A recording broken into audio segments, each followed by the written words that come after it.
Good morning everyone and welcome to my channel, and it's me again, ang inyong chismosong Kaalda Vlogger. Gusto ko munang magpasalamat sa inyong lahat sa mga walang sawa na tumatangkilik, nanonood, sumusuport at sumusubaybay ng mga content ko here on my YouTube channel. Huwag ninyong babaktawan o lalaktawan tong ating content ngayong araw. I'm sure na hindi ninyo pagsisisihan na pinanood nyo ito mula umpisa hanggang hulihan, and syempre wag kayong mag-i-skip ng segment, okay? Buuin natin to, start to finish, or buuin nyo to mula umpisa hanggang hulihan. And syempre, wag ninyong kakalimutan na i-share to, okay? Dumako na tayo sa ating main topic for today's video. Ito na nga, no. Parang nagbabalak kang tumakas at hindi ka mapakali dyan sa kinauupuan mo. Buti na lang pinigilan ka ng isang committee di advance mo dyan sa kongreso, kundi, di ba, nag-disappear ka na dyan sa kinauupuan mo. So, eto na guys, watch this. Mamaya papaliwanag sa inyo ng buong buo. So, eto na guys, watch this. Ano?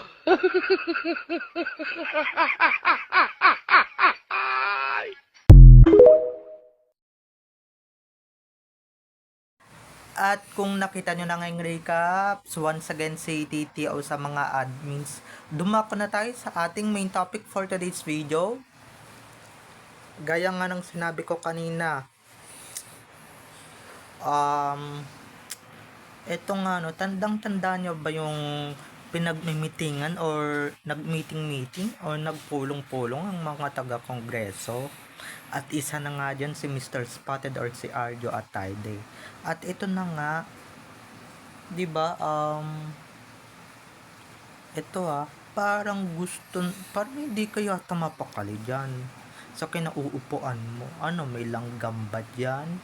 May lawit-wit ba yan? But, di ba, ano, lagi kang hindi mapakali, parang naiihi na hindi ko maintindihan kung ano ba talaga yung nararamdaman mo.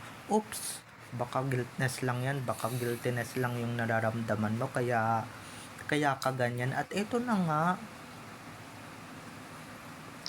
nung patayo na siya or susubukan niya ng tumayo or tatayo na siya, aba, pinigilan siyang tumakas ng isang taga-congress na or 'di ba, pinigilan siya na talagang tumakas at talagang mag-disappear, 'di ba? Kala mo makakalusot ka sa mga pinagagagawa mo, ha? Sinubukan mo pa talagang tumakas, buset ka. Sinubukan mo pa talagang um, sinubukan mo pang tumayo. Ano yan? Magbibisigsyan ka na, kunwari iihi, kunwari may gagawin na something, yun naman pala itatakas kasi guilty dahil isa din naman siya sa mga nagnako ng kaba ng Pilipino. Yan yung natatandaan kong pinagmimitingan dyan sa Malacanang or sa sa Congress, okay? Yan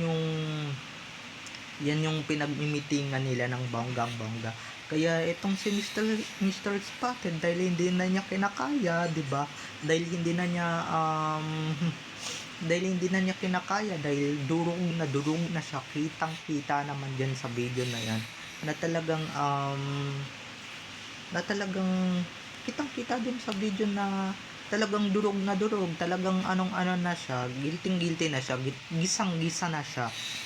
Talagang yun na talaga yun, mga ka-Alam Nation, yun na talaga yung pinpoint na kailangan na niyang mag-disappear, kailangan na niyang mag fire exit, kumbaga, 'di ba? Dahil sobrang gisado na siya, 'di ba? Sobrang na siya, sobrang guilty na siya sa mga pinaggagawa niya. Tinablan na siguro ng kahihiyan, 'di ba, na oh my god, nadadawit na ako dito, tatakas na ako. Pero oops, sandali lang, hindi ka makakatakas. No. Kasi 'di ba, pinigilan siya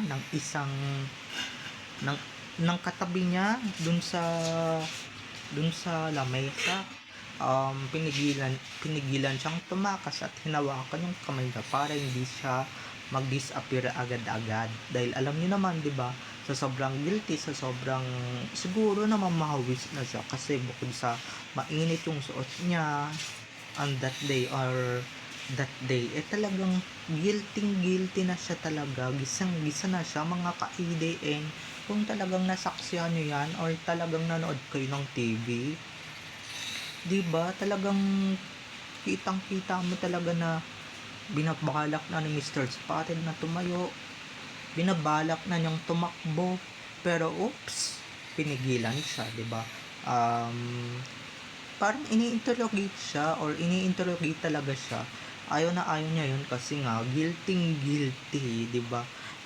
Para hindi siya lalong madiin at para hindi siya lalong ma-interrogate ng bonggang-bongga or ma-interrogate talaga, talagang babalakin na niyang talagang tumakas, 'di ba? Babalakin niya na talagang mag-disappear talaga. So, yun mga ka-Aldab Nation, 'di ba? Kasi kung hindi yan guilty, dapat nakikinig lang yan. Pero sa kalagitnaan ng meeting, ng pagpupulong, talagang yun talaga yun, di ba?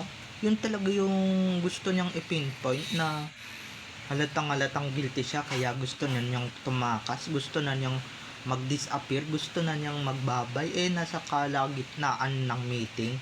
Ganyan kabastos yan, guys. Ganyan kabastos palibhasa, guilty, di ba? Palibhasa guilty sa mga pinagagagawa niya kasi, di ba? Kung ganyan, guys, yung mga taong guilty na pagka may problema or pagka may kasalanan, nadawit siya, talagang talagang imbis na pag-usapan, imbis na pagkwentuhan nila, imbis na pagpulungan nila, imbis na ganito, ganyan yung gawin niya, talagang 'di ba, gusto na lang niyang takasan, gusto na lang niyang parang gusto niya talaga na kunwari may emergency kaya tatakas, kunwari na number 2 siya or number 2, 'di ba? Gusto niyang gumawa ng number 2 niya kahit wala naman siyang nararamdaman sa tiyan or nag-LBM siya. Sorry guys sa mga kumakain na. Pero yun siguro ang nararamdaman ko na gagawing istorya ni Mr. Spotted kaya or ni Arjo Atarde kaya siya mag-disappear, 'di ba? O kaya siya maglalaho agad. Pero ito lang nga mga ka-ADN, wala siyang lusot. Subukan lang niyang gumawa-gawa ng kwento, 'di ba? Subukan niya lang mag-making up stories. Subukan niya lang magagaganyan mga ka-Aldab Nation. Talagang wala siyang lusot, 'di ba? Wala siya talagang kapakundangan.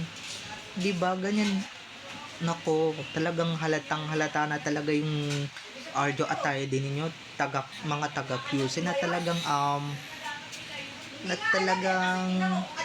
talagang halatang-halata na talagang may pagkabaliw talaga yung Arjo na na Arjo Atay din na yan, 'di ba? Talagang baliw na baliw yan. At talagang gustong-gusto na talaga niyang tumakas. Kitang-kita naman natin sa mukha niya na gustong-gusto na niyang tumakas, gustong-gusto na niyang maglaho, gustong-gusto na niyang mag-disappear, 'di ba? Dahil gisang-gisa na siya at halatang-halatang nagpapawis na siya at halatang-halatang guilty na siya, 'di ba? Halatang-halata na talagang na gusto na niyang tumakas, gusto na niyang maglaho, gusto na niyang mag-emergency exit kahit wala naman talagang emergency, 'di ba? Ang sabihin mo, kaya mo lang gustong mag-emergency exit kasi nga gisang-gisa ka na, 'di ba? Nalulumpo ka na sa mga pinagsasabi ng kapwa mo Congress or sa mga board of members diyan sa Congress, 'di ba?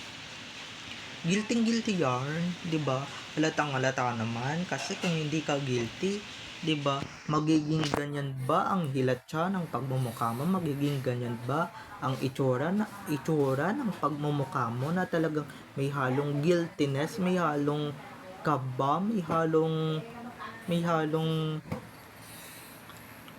gusto mo nang magalit at gusto mo na talagang umamin, 'di ba? At nagsisinungaling ka pa bago ka tumayo, ang kapal ng pagmumukha mo, 'di ba? So, babay na mga ka-ADN. I love you all. Have a nice day. Keep safe and God bless everyone. Just don't forget to subscribe to my YouTube channel and syempre huwag ninyong kakalimutan na i-click ang notification bell para pag nag-upload ako, kayo agad ang unang-unang manonotify ng aking mga susunod pang i-upload na mga videos. Okay? So, babay na mga ka-ADN. I love you all. Have a nice day. Keep safe and God bless everyone. Bye-bye. I love you all.